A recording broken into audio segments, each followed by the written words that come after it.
Greetings, I'm JP.WATKINS. Welcome to Personal Gov. Today we're gonna have, not that I'm not a comedian, so I don't always have the most lighthearted discussions. But today will be a little more serious than most because I want to talk about us exploring the world of wealth that we have inside of us. Sometimes we get so caught up in these external things. We get caught up in, people liking our posts, people being popular, being attractive, being appealing to the opposite sex, being monetarily successful, having luxury, driving fancy cars, wearing fancy clothes. But a lot of times, I see so many people, and I've discussed and I've worked with and I've helped so many people from so many walks of life. But I think sometimes we overlook that world of wealth that we have inside of us, our ability to think, to think about it, to think about, a bumblebee can only be a bumblebee. And to think about it, even if you are a stone drug addict right now and you happen to trip over this, one thought out of the 50,000, 60,000 thoughts that you have a day of, I can't wait to get high, I can't wait to get high, I can't wait to get high, how can I get high? One thought pop in your head. You say, you know what? I don't have to be an addict for the rest of my life. I'm going to turn my life around. I'm going to be this. I'm going to go back to school, be a social worker. Or, you know what? I'm going to go be a public speaker. When you look at people like Samuel L. Jackson, you know, great actor, post crack, post addict. So, and that's just one of many that just came to the top of my head. Now, when I'm talking to these things last time, I don't pre-script these out. I basically take a topic and I start speaking to that topic. Why? Because I want to be sincere when I speak to you. And that's not to say if I have something that's more long and more well-winded, then I will at least have some key points. But I want to talk about that world of wealth that we have inside of us that so many times we just don't appreciate. We don't appreciate what comes with standard equipment, our minds, our creativity. And a lot of times, because of standard equipment, because we have it, because we can get up and walk and talk, and we got the gift of mobility and the gift of full faculty, we take it for granted. But when I worked in nursing homes, I remember people that couldn't feed themselves, that couldn't take themselves to the toilet, and how they hated that. And it's like, and it's like, it's people in this world today, they don't have access to clean water. They don't have access to social services. They're literally in the middle of some village or in the middle of some desert. And some of these places are war-torn areas.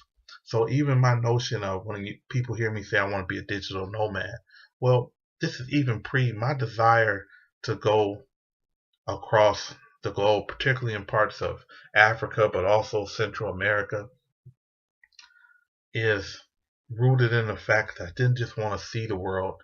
I wanted to help make the world a better place. Because when I read about and seen the imagery of the kids, the orphans in Uganda and Rwanda, it touched me, and I was like, man, this is something. We over here worried about having slow internet connection. And I've seen images of kids drinking water with literally feces floating in the same water that they're drinking. And people say, well, I wouldn't do this. I wouldn't. You do that? There is no other, and we take it for granted. We take it for granted that we got clean running water, that we got electricity, that we have air conditioning, heat. And we take it for granted that the things that we do today can change somebody else's life tomorrow. So I always advocate focusing on doing absolutely everything you can, self-empowerment through self-improvement. But if you can lead and live your best life and you can be successful, then you can make room for those who can't help themselves, for the vulnerable population, for those who have different disadvantages, whether they're financial disadvantages coming from broken homes and broken hearts, or whether it's people that's born with genetic disorders, intellectual disabilities. It's up to us. It's up to us who have the wherewithal to go out and get it and advocate.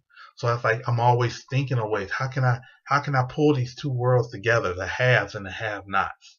So like even when I'm in certain groups, like some of the entrepreneur groups, I bring up things like, well, do you guys think about charitable giving as a business strategy? And I'm thinking on that because I'm thinking, well, how do you encourage people to give? How do you encourage them to honor that world of wealth inside of them? Okay, well, this speaks to their business incentive.